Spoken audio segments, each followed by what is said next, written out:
Jadi ini pembagian yang disampaikan oleh Imam Ibnu Hajar, Ibnu Al-Iz Ibn Abi Salam ya.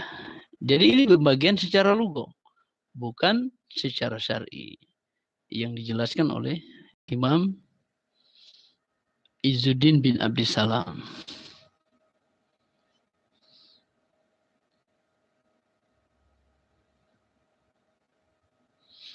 Ya.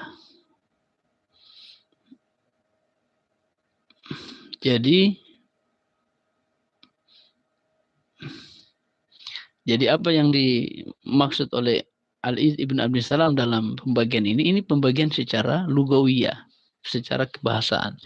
Ada yang masuk dari sisi sarana, ada yang masuk dari sisi ritual ibadah. Tapi sudah ada asalnya, maka itu bukan bidah secara syar'i. Walaupun dia dari sisi ritual agama, seperti sholat tarawih. Nah, lil bidai al wajibati amsilatun.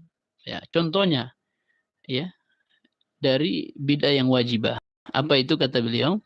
Ahaduha ya, salah satunya ya, contohnya atau diantaranya salah satunya katanya al-ishtighalu bil ilmi bi ilmin nahwi alladhi yufhamu bihi kalamullahi wa kalamu rasulihi sallallahu alaihi wasallam.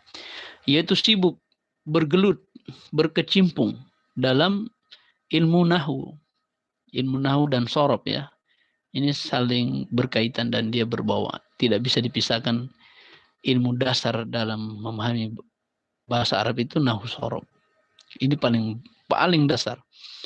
Alladzi yufhamu bihi kalamullah, yang dengan ilmu nahwu tersebut dipahami perkataan Allah dan sabda Rasulullah sallallahu alaihi wasallam dan perkataan Nabi sallallahu alaihi wasallam.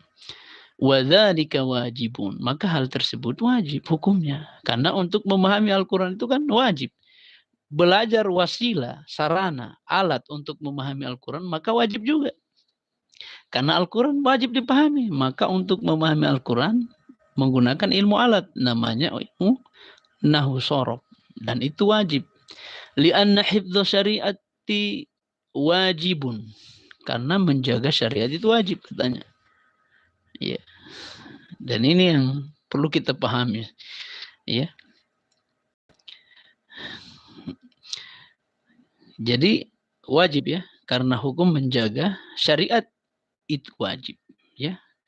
Jadi menjaga syariat, hukum menjaga syariat itu wajib. Wala yata'atta hifdzuha illa bima'rifati dzalika, dan tidak mungkin dapat dijaga syariat tersebut kecuali dengan mengetahui bahasa Arab. Ya.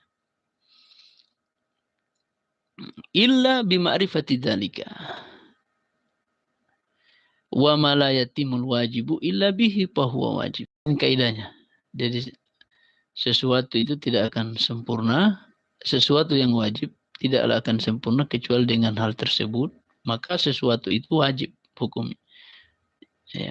Jadi kalau kita memahami Al-Quran dan Sunnah itu wajib, maka belajar untuk memahami Al-Quran dan Sunnah melalui belajar bahasa Arab, maka hukumnya belajar bahasa Arab itu wajib.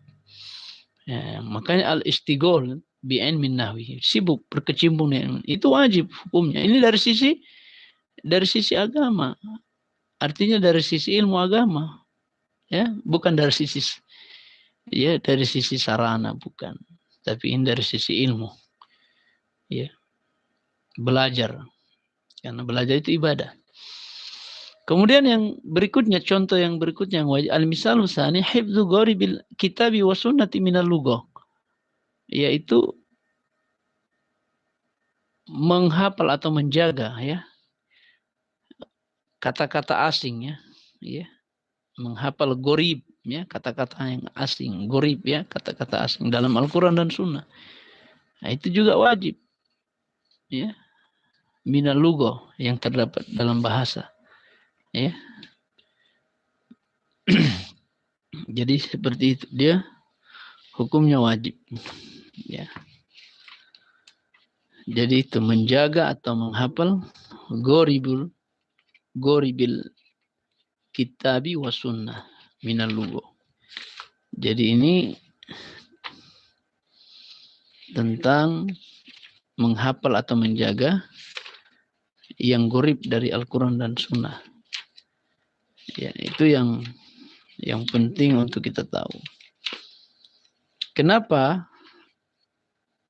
Ya, maknanya karena sedikit penggunaannya dalam kalimat, dalam Al-Quran dan hadis. Ya, itu ya. Kemudian wa misalu salisu, dan contoh yang ketiga tadwinu usulil fikih. Ya, pembukuan atau penyusunan usul fikih, ilmu usul fikih itu tidak ada zaman Nabi. Tapi itu tidak bertentangan dengan syariat. Karena ini asalnya ada, belajar agama. Dalilnya umum. Kemudian yang berikutnya misal rabi'u al-kalamu fil jarh wa ta'dil. Ya, pembahasan dalam jarh wa ta'dil. Ini berkaitan dengan ilmu hadis. Itu kan tidak ada zaman Nabi. Baru di zaman mereka para ulama. Ketika terjadi fitnah, mulai dibahas ilmu jarh wa ta'dil. Litamyizi sahihi minas saqim. Untuk membedakan, ya, untuk antara hadis yang sahih dengan hadis yang lemah atau yang cacat, ya. Minas sahih, litamyizi sahihi minas saqimi. Wa qad dallat qawaidu asy-syari'ati ala anna hifdha syari'ati fardu kifayatin, ya. Dan telah kaidah-kaidah syariat menunjukkan bahwasanya menjaga syariat itu fardu kifayah. Fi mazada ala qadril muta'ayyin. Ya. Jadi itu fardu kifayah pada perkara-perkara yang lebih dari ukuran yang ditentukan dan yang ditentukan. Ya, al-muta'ayyin wala yata'atta hifdzu syariati illa bima dzakarnahu. Dan tidaklah mungkin penjagaan syariat kecuali dengan apa yang telah disebutkan tadi, yang di atas tadi. Ya, jadi itu ya. Kemudian lanjut.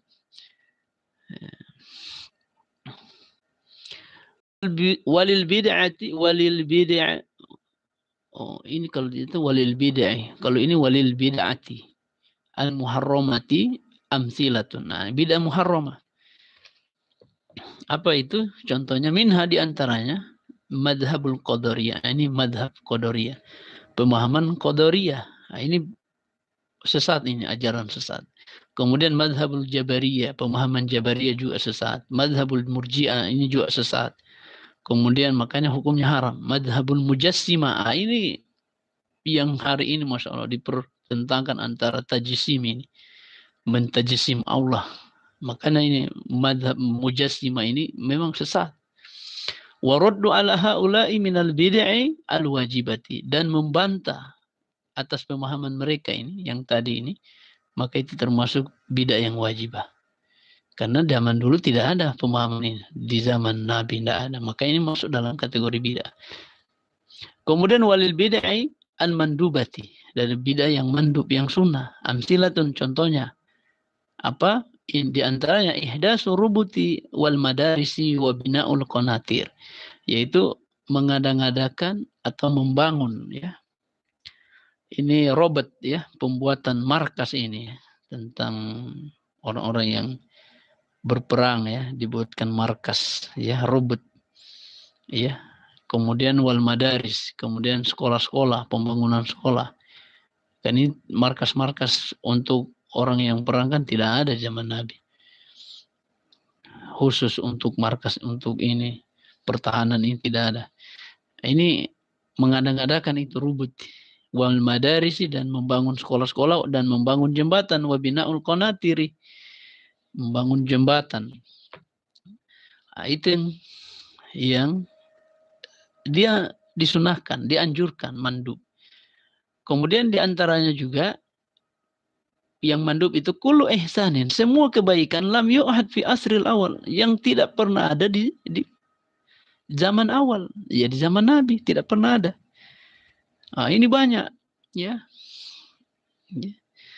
Ini banyak ini karena dia perbuatan yang tidak pernah ada di zaman Nabi.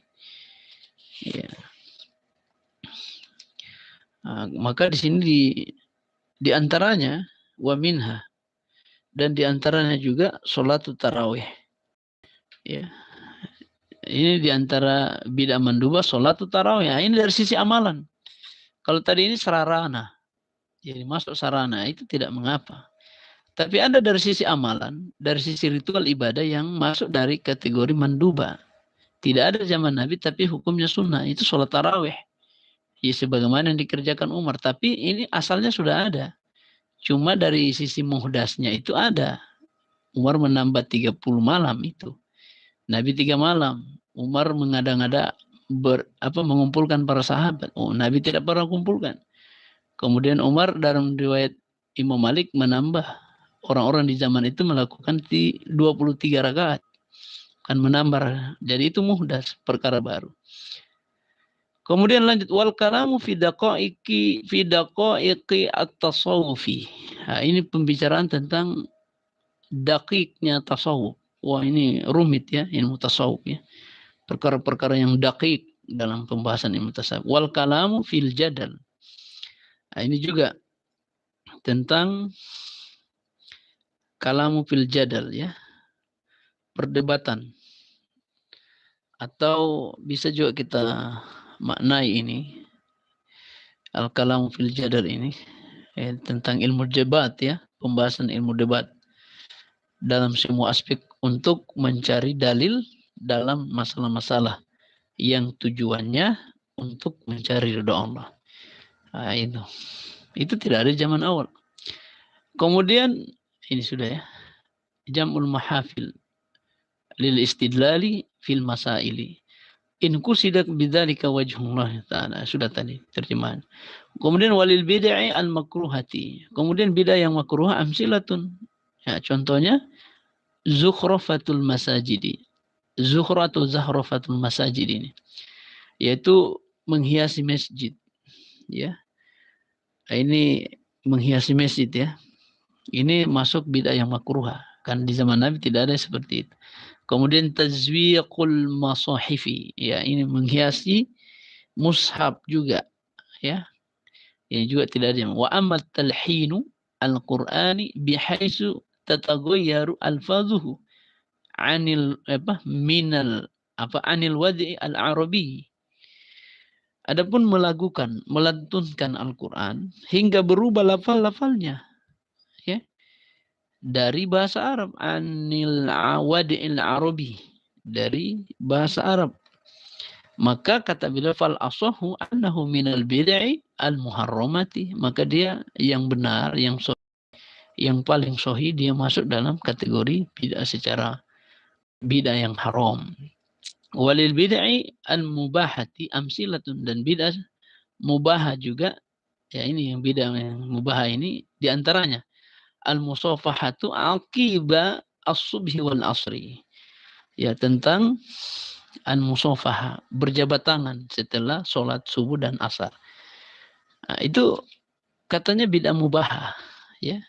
Itu masuk dalam, dan ini perselisihan yang terjadi antara ulama yang membid'ahkan dan ulama yang membolehkan. Al-Iz ibn Abi Salam membolehkan karena ada dalil umum. Dalil umumnya itu tidaklah dua orang muslim bertemu kemudian berjabat tangan, maka sebelum mereka berpisah gugurlah dosa-dosanya. Itu dalil umum. Maka mereka membolehkan karena ada dalil umum. Ada asalnya dalam syariat. Cuma mengkhususkan setelah sholat itu yang kemudian dikritik oleh ulama lain. Misalnya Imam Asy-Syatibi, Imam Ibnu Taimiyah, kemudian Syekh Shalih Al-Utsaimin dan ulama-ulama yang lain. Mereka mengatakan itu bidah karena dari sisi ritual amalan. Apalagi dikhususkan ketika sholat. Nah, itu yang mau dicari dalil spesifik tidak ada dijumpai. Tapi ulama Syafi'iyah menilai itu la ba'sa bihi, tidak mengapa. Imam Nawawi juga mengatakan tidak mengapa. Walaupun itu tidak ada dalil khusus, ada dalil umum, maka boleh mengerjakan. Karena sifatnya seperti itu, ada dalil tadi. Itu kalau kita ikuti ulama Syafi'iyah. Kalau kita mau ikuti ulama yang lain ya enggak apa-apa. Nah, itu ijtihad mereka. Yang benar hanya Allah Subhanahu wa taala 100%. Adapun ijtihad para ulama kadang salah, kadang benar. Tapi itu perlu kita belajar dalil-dalilnya, tidak boleh sembarangan. Kemudian at-tawassu'u fil ladhizi minal ma'akil wal masyaribi wal malabisi wal masakin. Wa lubsu lisa atau toyalasa. Ya. Toya lisa. ya. Dan ini diantaranya juga yang mubah ini, yaitu berlebihan dalam makanan dan minuman yang lezat, ya. Tawasuk berluas-luas. Ini kan tidak ada di zaman awal.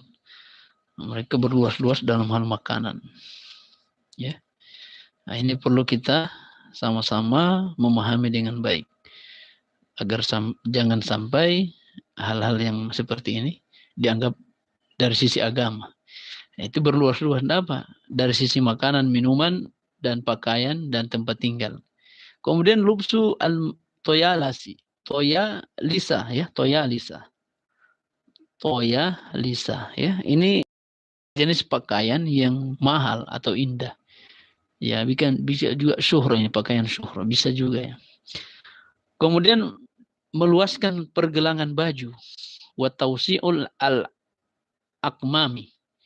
Nah, itu. Kemudian wa yukhtalafu fi ba'di dzalika. Wa qad yukhtalafu fi ba'di dzalika, dan terkadang ya beberapa perkara itu diperselisihkan. Ya, fa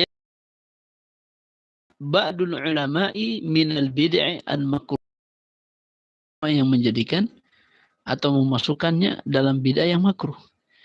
Wa yaj'aluhu akharuna minas sunani al-maf'ulati ala ahdi Rasulillah sallallahu alaihi wasallam fama ba'dahu. Dan ada sebagian ulama lain yang memasukkannya termasuk sunnah-sunnah yang sudah dikerjakan, ya, pada masa Nabi sallallahu alaihi wasallam. Ya, hal ini ya, wadzalika kal isti'adzati fi sholati wal basmalati fiha. Nah, ini contohnya. Ya, seperti at-ta'awuz, membaca a'udzubillahi minasyaitonir rajim dalam salat. Kemudian mengucapkan basmalah di dalam salat. Ini sudah dikerjakan di zaman awal. Ini khilafnya mereka. Ya, itulah demikian dari pembahasan kita di hari ini. Mudah-mudahan ada manfaatnya. Kita turun doa ke para majelis. Subhanakallahumma bihamdik, nasyhadu an la ilaha illa anta, nastaghfiruka wa natubu ilaik. Subhana rabbika rabbil izzati amma yasifun. Wassalamun ala mursalina. Wa akhiru da'wana alhamdulillahi rabbil alamin. Assalamualaikum warahmatullahi wabarakatuh.